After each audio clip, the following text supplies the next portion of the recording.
સુરત મહાનગરપાલિકા ચૂંટણી સુરત કોંગ્રેસનો ગંભીર આરોપ સામે આવ્યો છે। સુરત પોલીસ ખાનગી કપડામાં ઉમેદવારોના ઘરે પહોંચી રહી છે, ઉમેદવારોને બેવડાવી અને ફોડવાની કોશિશ કરી રહી છે।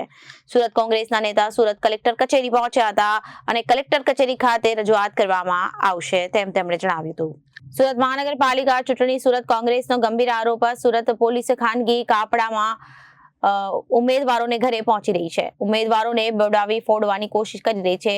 સુરત કોંગ્રેસના નેતા પહોંચ્યા સુરત કલેક્ટર કચેરી ખાતે રજૂઆત કરવામાં આવી। કોંગ્રેસના ઉમેદવારોને પોલીસને હાથો બનાવી ફોડવાનો પ્રયાસ કર્યો હતો। કોંગ્રેસના ગંભીર આરોપથી ખળભળાટ મચી ગયો। ગત સુરત મહાનગરપાલિકાની ચૂંટણીમાં જે રીતે કોંગ્રેસના ઉમેદવારોને તોડવામાં આવ્યા હતા તે પ્રમાણે તોડવાનો પ્રયાસ કરવામાં આવતો હોવાનો આરોપ કરવામાં આવ્યો છે।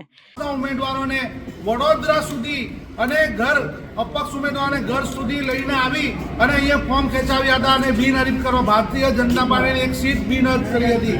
તેવી રીતે આ લોકો ષડયંત્રપૂર્વક ભારતીય જનતા પાર્ટીની એક શાખા છે એસઓજી, તેઓનું કામ છે ગંભીર અને ખૂબ જ આતંકવાદી જેવા આરોપીઓને પકડવાનું। પણ આ લોકો વિરોધ પક્ષના નેતાઓ અને વિરોધ પક્ષના ઉમેદવારો માટે સુરક્ષા નહીં પણ તેઓને ફોડવા માટે ધાક ધમકી કરવા માટેનું એક કાર્ય ચાલુ કરી દીધું છે।